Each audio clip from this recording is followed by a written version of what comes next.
Project సంబంధించి PC Ghosh commission ని ప్రభుత్వం ఏర్పాటు చేసింది, ఒక నివేదిక ఇచ్చింది. అసెంబ్లీలో అర్ధరాత్రి దాకా చర్చ చేసి దీన్ని సిబిఐకి బదిలీ చేశారు. సిబిఐ ఇప్పటి వరకు 8-9 నెలలు అయిపోయింది, ఏమాత్రం దీన్ని కనీసం టేకప్ చేయట్లేదు. సో ఈ చర్చ కూడా నడుస్తుంది. దీనిపైన కూడా భారతీయ జనతా పార్టీ ఈ నింద మోస్తుంది కదా. శ్రీకాంత్ అన్న, నేను ఏమంటున్నా, పూర్తిగా విషయం పట్ల పరిజ్ఞానం లేక కావాలని కాంగ్రెస్ వాళ్ళు బ్రీఫింగ్ ఇచ్చిందని మీరు రాసుకుంటున్నారు. నేను అడుగుతున్నా మిమ్మల్ని, కాళేశ్వరం అంటే పాడైపోయిందని వాళ్ళు చెప్తున్నటువంటి సుందిల్లా, అన్నారం, మేడిగడ్డ 3 బ్యారేజీలు కాదు. పీసీ ఘోష్ కమిషన్ నివేదిక ఇచ్చింది కూడా 3 బ్యారేజీల మీదనే ఇచ్చింది తప్ప కాళేశ్వరం ఇన్ టోటల్ ఇయ్యలేదు. మీరు దయచేసి అర్థం చేసుకోవాల్సింది, మీ ద్వారా నేను తెలంగాణ సమాజానికి చెప్పదలుచుకున్న విషయం, సిబిఐ విచారణ జరుపుమని రేవంత్ రెడ్డి గారు ఈ రాష్ట్ర ప్రభుత్వము భారత ప్రభుత్వానికి ఉత్తరం రాస్తే ఇన్ని మీడియా ఛానళ్ళు ఉన్నాయి కదన్నా, ఏ ఒక్క ఛానల్ అన్నా రాష్ట్ర ప్రభుత్వం నుంచి సిబిఐకి పోయిన ఉత్తరం కాపీ కనబడిందా అన్న? ఈ రోజు దాకా కనబడిందా? నేను రిపీటెడ్గా అడుగుతా ఉన్నా. ముఖ్యమంత్రి గారు అంటారు మేము కేంద్రానికి ఉత్తరం రాసినాం, కేంద్రం చర్య తీసుకుంటలేదు. ఉత్తరం ఏం రాసిండ్రు ఒకసారి జనం ముందు పెట్టండి కదా. ఏది మీ ఉత్తరం? ఏ డేట్ రోజు రాసిండ్రు? ఎవరికి అడ్రస్ చేసిండ్రు? ఏమని రాసిండ్రు? కాళేశ్వరం మీద విచారణ జరపమంటే 3 లైన్లు రాయినరే. నేను రిపీటెడ్గా అడుగుతున్నా ముఖ్యమంత్రి గారిని, ఏమని? కాళేశ్వరం ప్రాజెక్టు డిపిఆర్ తయారైన దగ్గర నుంచి మొదలుకుంటే 7 డిసెంబర్ 2023 మీరు ముఖ్యమంత్రి అయ్యేంత రోజు వరదాకా చంద్రశేఖరరావు గారి నాయకత్వంలో ఉన్న మొదటి ప్రభుత్వం టీఆర్ఎస్, రెండో ప్రభుత్వం బీఆర్ఎస్, ఆ ప్రాజెక్టు మీద పెట్టిన ప్రతి రూపాయి, ఆ ప్రాజెక్టు మీద జరిపిన ప్రతి ఖర్చుని సిబిఐ విచారణ చేయమని అడుగురి. 3 లైన్లు రాసిండ్రు. నేను తీసుకొని ఉత్తరం పోయి మీ తరఫున వకాలతా చేస్తా అని చెప్పిన.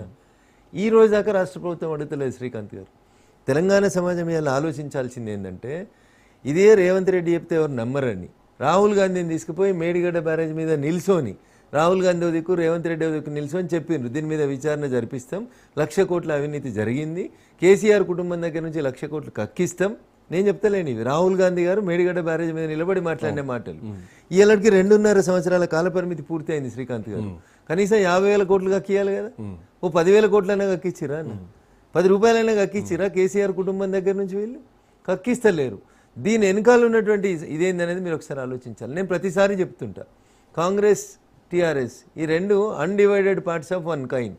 ఒక నాణ్యానికి ఒకటి బొమ్మ అయితే ఇంకొకటి బొరుసన్న అని చెప్తుంటా. ఎందుకో చెప్తా నేను. కమ్యూనిస్ట్ ఉద్యమాలు నడిపించినప్పుడు మావో చెప్తాడు, మానవ సంబంధాలన్నీ ఆర్థిక సంబంధాలే అని చెప్తాడు. కాళేశ్వరం కట్టిన కంపెనీ ఏందో నాకంటే ఎక్కువ మీకు తెలుసు. కాళేశ్వరంలో ఇప్పుడు పాడైపోయిన 3 బ్యారేజీలు ఆ కంపెనీ కట్టలేదు. ఓకేనా అన్న? అందుకని రేవంత్ రెడ్డి గారు ఆ 3 కంపెనీల మీద సిబిఐ విచారణ చేయమని అడుగుతున్నాడు. కానీ టోటల్గా 98,000 కోట్ల చెల్లింపులు జరిపి చేసి మొత్తం ఈ ప్రాజెక్టు కర్త, కర్మ, క్రియ, హెలికాప్టర్ దగ్గర నుంచి మొదలుకుంటే కార్ల దాకా ఇచ్చిన ఆ కంపెనీ మీద మాత్రం సిబిఐ విచారణ జరపమని రేవంత్ రెడ్డి గారు అడుగుతలేరు. ఎందుకు అడుగుతలేరు? చంద్రశేఖరరావు గారి మానసపుత్రిక కాళేశ్వరం 1,00,000 కోట్లు అయితే, రేవంత్ రెడ్డి గారి మానసపుత్రిక మూసీ రివర్ ఫ్రంట్ బోర్డు 95,000 కోట్ల ప్రాజెక్ట్ ఇది. సో ఆ 1,00,000 కోట్ల ప్రాజెక్టు కట్టినటువంటి కంపెనీయే ఈ 95,000 కోట్ల మూసీ రివర్ ఫ్రంట్ ప్రాజెక్టుకి టెండర్లు వేసింది వాళ్ళే. ఇవాళ పిలిచినటువంటి మొదటి దశలో రాబోతున్నటువంటి 10,000 కోట్ల అగ్రిమెంటు అదే కంపెనీకి ఇస్తున్నారు.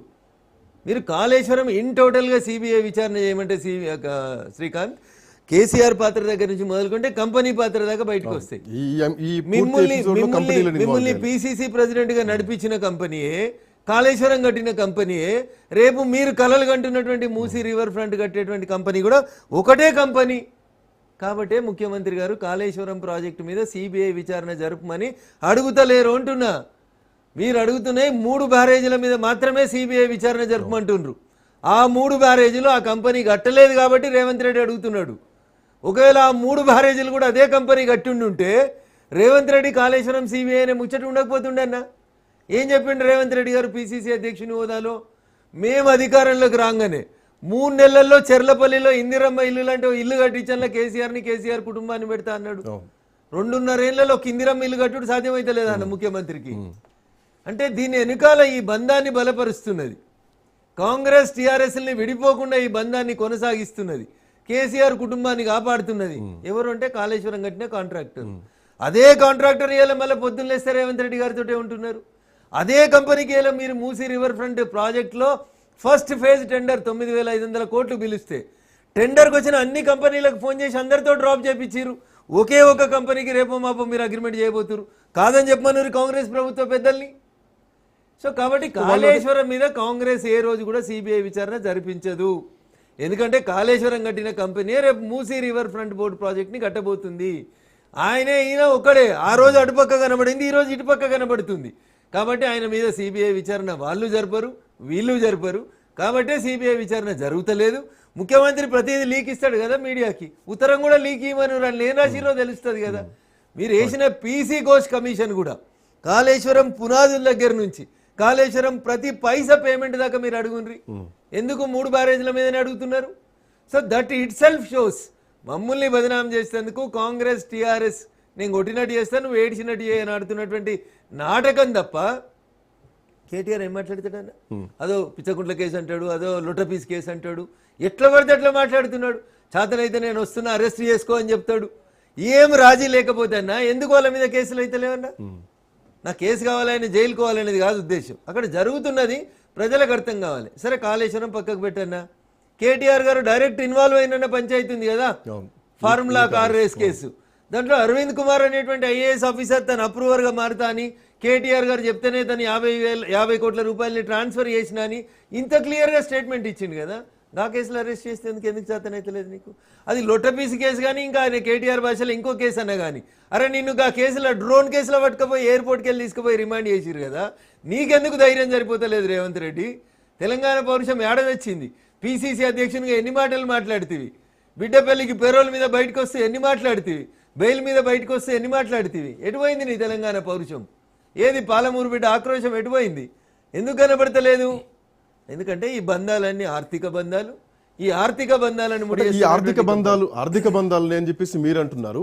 ఇదే కాళేశ్వరం ప్రాజెక్టులో 1,00,000 కోట్ల అవినీతి జరిగింది, కాళేశ్వరం ప్రాజెక్టు ఏటీఎం లాగా కేసీఆర్ వాడుకుంటున్నారని చెప్పేసి గతంలో ఎన్నికల సందర్భంలో అమిత్ షా కూడా బహిరంగ సభల్లో, రోడ్ ర్యాలీల్లో ఆయన కూడా ఇవే కామెంట్లు చేయడం జరిగింది. బట్ ఇక్కడ పాయింట్ ఏంటంటే సిబిఐ విచారణకు సంబంధించినటువంటి నోటీస్ ఏమైనా ఉందా లేకుందా అని చెప్పేసి మీరు అడుగుతున్నారు. సిబిఐ విచారణ చేస్తే కిషన్ రెడ్డి సపోర్ట్ చేయట్లేదు.